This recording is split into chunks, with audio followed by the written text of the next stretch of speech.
Abril 26, Juízes 6, versos 1 a 40. Os israelitas fizeram o que era mal aos olhos do Senhor. Por isso o Senhor os entregou nas mãos dos midianitas durante 7 anos. Os midianitas eram tão cruéis que os israelitas fizeram para si esconderijos nas montanhas, nas cavernas e nas fortalezas. Sempre que os israelitas faziam o plantio, saqueadores de Midian, de Amaleque e de outros povos do leste atacavam Israel. Acampavam na terra e destruíam as plantações até Gaza. Levavam ovelhas, bois e jumentos e não deixavam coisa alguma para Israel comer. Esses bandos inimigos, que vinham com seus rebanhos e tendas, eram como uma praga de gafanhotos. Chegavam em camelos, tão numerosos que era impossível contá-los, e só partiam quando a terra estava devastada. Os midianitas reduziram Israel à mais absoluta pobreza, e o povo pediu socorro ao Senhor. Quando os israelitas clamaram ao Senhor por causa de Midian, o Senhor lhes enviou um profeta que disse: Assim diz o Senhor, Deus de Israel, eu os tirei da escravidão no Egito. Eu os livrei dos egípcios e de todos que os oprimiam. Expulsei seus inimigos e dei a vocês a terra deles. Disse a vocês: Eu sou o Senhor seu Deus. Não adorem os deuses dos amorreus, em cujas terras agora vivem. Mas vocês não me deram ouvidos. Então o anjo do Senhor veio e sentou-se debaixo do grande carvalho em Ofra, que pertencia a Joás, do clã de Abiezer. Gideão, filho de Joás, estava debulhando o trigo no fundo de uma prensa de uvas, a fim de não ser descoberto pelos midianitas. O anjo do Senhor apareceu a Gideão e disse: O Senhor está com você, guerreiro corajoso. Gideão respondeu: Meu Senhor, se o Senhor está conosco, por que nos aconteceu tudo isso? E onde estão os milagres de que nossos antepassados nos falaram? Acaso não disseram: O Senhor nos tirou do Egito? Agora, porém, o Senhor nos abandonou e nos entregou nas mãos dos midianitas. Então o Senhor se voltou para ele e disse: Vá com a força que você tem e liberte Israel dos midianitas. Sou eu quem os envia. Mas, Senhor, como posso libertar Israel?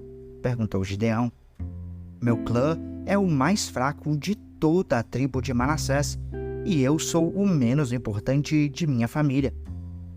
Certamente estarei com você, disse o Senhor, e você destruirá os midianitas como se estivesse lutando contra um só homem. Gideão respondeu: Se de fato posso contar com tua ajuda, dá-me um sinal de que é mesmo o Senhor quem fala comigo. Por favor, não vás embora até que eu te traga a minha oferta. Ele respondeu: Ficarei aqui até você voltar. Gideão foi depressa para casa, cozinhou um cabrito e com cerca de 20 litros de farinha preparou pães sem fermento. Depois colocou a carne num cesto e o caldo numa panela, os levou para fora e os ofereceu ao anjo que estava debaixo da grande árvore. O anjo de Deus lhe disse: Coloque a carne e os pães sem fermento sobre esta pedra e derrame neles o caldo. Gideão obedeceu. Então o anjo do Senhor tocou na carne e nos pães com a ponta da vara que estava em sua mão. E fogo subiu da pedra e consumiu tudo que Gideão havia trazido, e o anjo do Senhor desapareceu. Quando Gideão percebeu que era o anjo do Senhor, exclamou: Ó soberano Senhor, estou perdido. Vi o anjo do Senhor face a face. Fique em paz, respondeu o Senhor. Não tenha medo, você não morrerá. Então Gideão construiu um altar para o Senhor, Naquele local ele o chamou de Javé Shalom. Até hoje, o altar está em Ofra, no território do clã de Abiezer. Naquela noite, o Senhor disse a Gideão: tome o segundo touro do rebanho de seu pai, aquele de 7 anos. Derrube o altar que seu pai fez para Baal e corte o poste de Aserá que fica ao lado do altar. Depois, construa um altar para o Senhor, seu Deus, no alto desta colina, arrumando as pedras com cuidado. Sacrifique o touro sobre o altar como holocausto e use como lenha a madeira do poste de Aserá que você cortará. Gideão levou 10 de seus servos e fez o que o Senhor mandou, porém fez tudo de noite com medo de sua família e do povo da cidade. Logo cedo, no dia seguinte, quando os habitantes da cidade começaram a despertar, alguém descobriu que o altar de Baal havia sido derrubado e que o poste de Aserá ao lado dele tinha sido cortado. Em seu lugar havia um novo altar, sobre o qual estavam os restos do touro sacrificado. Os habitantes perguntaram uns aos outros: quem fez isso? Depois de uma investigação cuidadosa, descobriram que tinha sido Gideão, filho de Joás. Traga o seu filho para fora. Os homens da cidade exigiram de Joás: ele deve morrer, pois derrubou o altar de Baal e cortou o poste de Aserá. Joás, porém, gritou para a multidão que o confrontava: por que vocês defendem Baal? Acaso pretendem salvá-lo? Quem lutar pela causa dele será morto pela manhã. Se Baal é realmente um deus, que ele próprio se defenda e destrua quem derrubou seu altar. Dali em diante, Gideão foi chamado de Jerubaal, isto é, que Baal lute com ele, pois derrubou o altar de Baal. Pouco tempo depois, os exércitos de Midian, de Amaleque e de outros povos do leste se uniram. Eles atravessaram o Jordão e acamparam no vale de Jezreel. Então o Espírito do Senhor veio sobre Gideão, que tocou a trombeta de chifre de carneiro, convocando para a batalha. E os homens do clã de Abiezer o seguiram. Também enviou mensageiros às tribos de Manassés, Asser, Zebulon e Naphtali, convocando seus guerreiros, e todos atenderam ao chamado. Então Gideão disse a Deus: se de fato vais me usar para salvar Israel, como prometestes, dá-me uma prova da seguinte forma: hoje à noite deixarei um pouco de lã na eira, onde se peneiram os grãos. Se pela manhã a lã estiver molhada de orvalho, mas o chão estiver seco, saberei que vás me ajudar e salvar Israel, como prometeste. E foi exatamente o que aconteceu. Na manhã seguinte, bem cedo, Gideão se levantou, espremeu a lã e recolheu uma tigela cheia de água. Então Gideão disse a Deus: peço que não fiques irado comigo, mas que me permitas fazer mais um pedido. Deixa-me usar esta lã para mais uma prova. Dessa vez, que a lã fique seca e o chão ao redor dela fique coberto de orvalho. Naquela noite, Deus fez o que Gideão havia pedido. Pela manhã, a lã estava seca, mas o chão estava coberto de orvalho. Lucas 22, verso 54 a 23, verso 12. Então eles o prenderam e o levaram à casa do sumo sacerdote. Pedro o seguiu de longe. Os guardas acenderam uma fogueira no meio do pátio e sentaram-se em volta, e Pedro sentou-se com eles. Uma criada o notou à luz da fogueira e começou a olhar fixamente para ele. Por fim disse: este homem era um dos seguidores de Jesus. Mas Pedro negou, dizendo: mulher, eu nem o conheço. Pouco depois, o homem olhou para ele e disse: você também é um deles. Não sou, retrucou Pedro. Cerca de 1 hora mais tarde, o homem afirmou: com certeza, esse aí também estava com ele, pois também é galileu. Pedro, porém, respondeu: homem, eu não sei do que você está falando. e no mesmo instante, o galo cantou. Então o Senhor se voltou e olhou para Pedro, e Pedro se lembrou das palavras dele. Hoje, antes que o galo cante, você me negará 3 vezes. E Pedro saiu dali, chorando amargamente.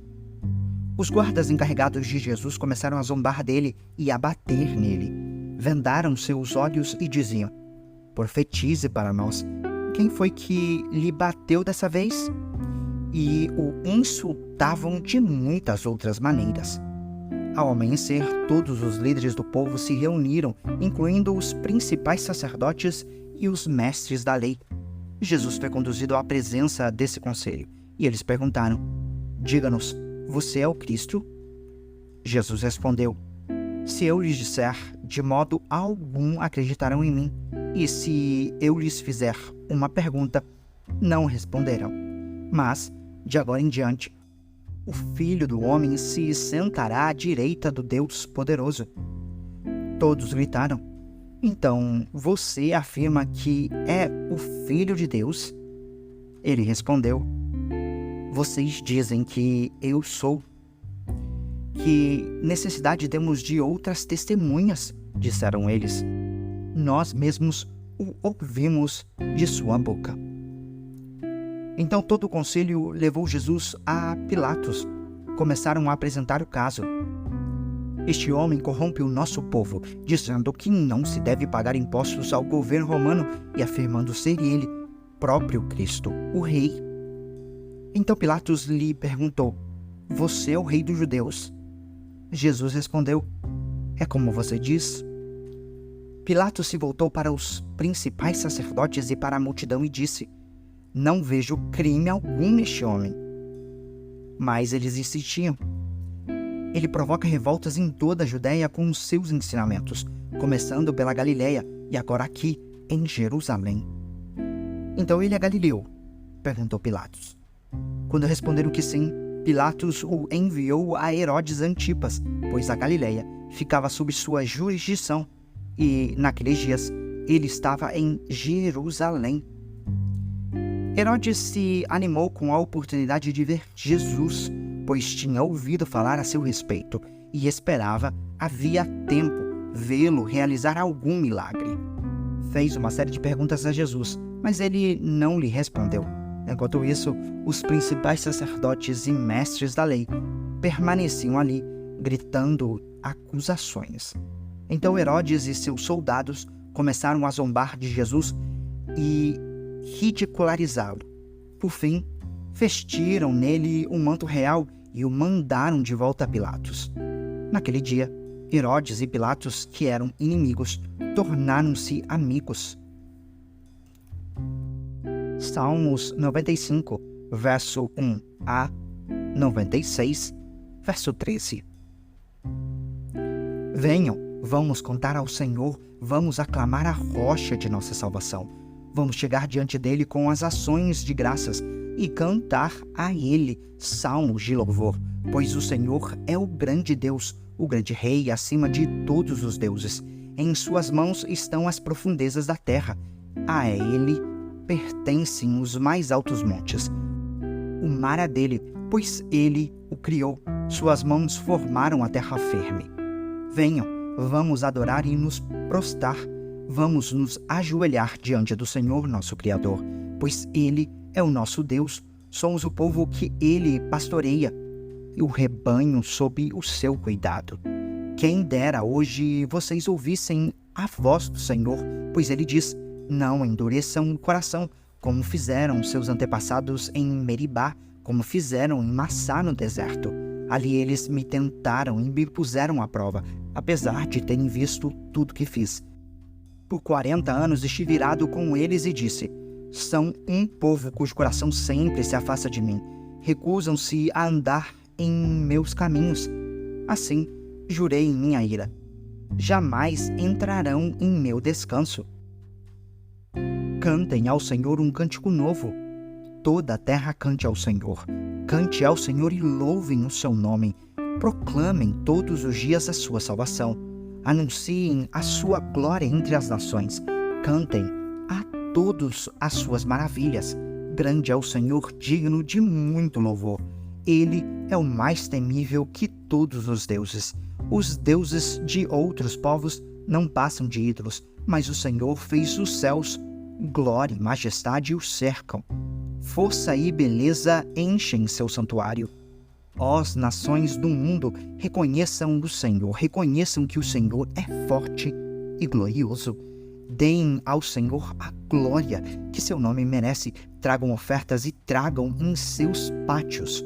Adorem o Senhor em todo o seu santo esplendor. Toda a terra trama diante dele. Digam entre as nações: o Senhor reina. Ele firmou o mundo para que não seja abalado, e com imparcialidade julgará todos os povos. Alegrem-se os céus e exultem a terra. Deem louvor o mar e tudo o que nele há. Os campos e suas colheitas gritem de alegria. As árvores do bosque exultem diante do Senhor, pois Ele vem julgar a terra, julgará o mundo com justiça e as nações com sua verdade. Provérbios 14, versos 5 e 6.